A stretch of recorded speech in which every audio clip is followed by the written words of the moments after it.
सोचो, एक बहुत बड़ा लाइब्रेरी है जहां धरती के हर जीव के बारे में जानकारी से भरी किताबें हैं। बायोलॉजिकल डेटाबेस भी ऐसा ही होता है, लेकिन किताबों की जगह इसमें डिजिटल जानकारी होती है। यह जानकारी किसी इंसान के डीएनए सीक्वेंस से लेकर एक छोटे से बैक्टीरिया के मेटाबॉलिक पाथवे तक कुछ भी हो सकती है। साइंटिस्ट और रिसर्चर्स इन डेटाबेस का इस्तेमाल जीवन के हर रूप को समझने के लिए करते हैं। फिर इस नॉलेज से वो नई दवाइयां बना सकते हैं, फसलों को बेहतर बना सकते हैं और प्रजातियों के विकास को भी ट्रेस कर सकते हैं।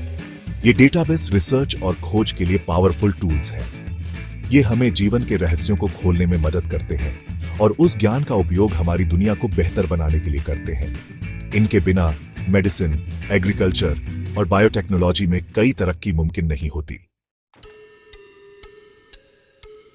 3 मुख्य प्रकार के बायोलॉजिकल डेटाबेस होते हैं: प्राइमरी, सेकेंडरी और कंपोजिट।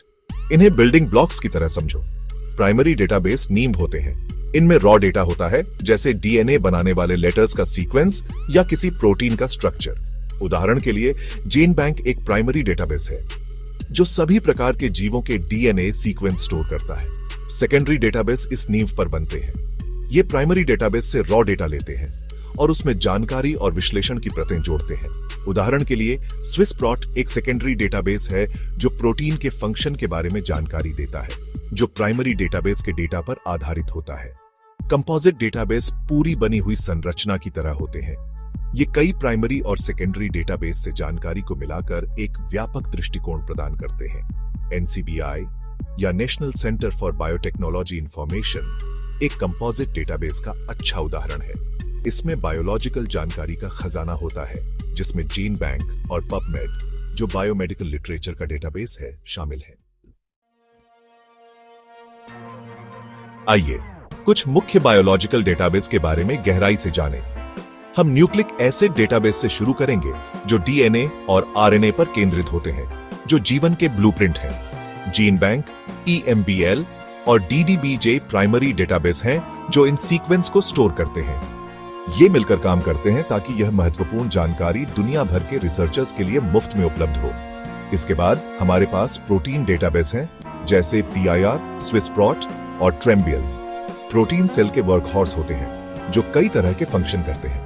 ये डेटाबेस प्रोटीन सीक्वेंस, स्ट्रक्चर और फंक्शन की जानकारी देते हैं। मेटाबॉलिक पाथवे डेटाबेस जैसे केईजीजी, इकोसाइट्स और मेटासाइट्स कोशिकाओं के अंदर होने वाले जटिल केमिकल रिएक्शन के मैप की तरह होते हैं। ये दिखाते हैं कि कैसे अणु बदलते हैं, ऊर्जा कैसे बनती है और आवश्यक बिल्डिंग ब्लॉक्स कैसे बनते हैं। अंत में हमारे पास छोटे अणु डेटाबेस हैं, जैसे पबचेम। ये डेटाबेस छोटे अणुओं के केमिकल गुणों और बायोलॉजिकल गतिविधियों के बारे में जानकारी प्रदान करते हैं, जो दवा की खोज और बायोलॉजिकल प्रक्रियाओं को समझने के लिए महत्वपूर्ण है। बायोलॉजिकल डेटाबेस आधुनिक बायोलॉजिकल रिसर्च के लिए आवश्यक टूल्स हैं।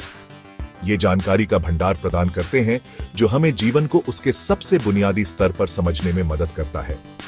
नई प्रजातियों के जीनोम की सीक्वेंसिंग से लेकर नई दवाओं और उपचारों को विकसित करने तक, ये डेटाबेस मेडिसिन, एग्रीकल्चर और पर्यावरण विज्ञान जैसे क्षेत्रों में प्रगति को आगे बढ़ा रहे हैं। जैसे जैसे हम अधिक से अधिक बायोलॉजिकल डेटा उत्पन्न करते रहेंगे, इन डेटाबेस का महत्व और भी बढ़ता जाएगा। ये दुनिया भर के रिसर्चर्स के लिए महत्वपूर्ण संसाधन है जो सहयोग, खोज और नवाचार को सक्षम बनाते हैं।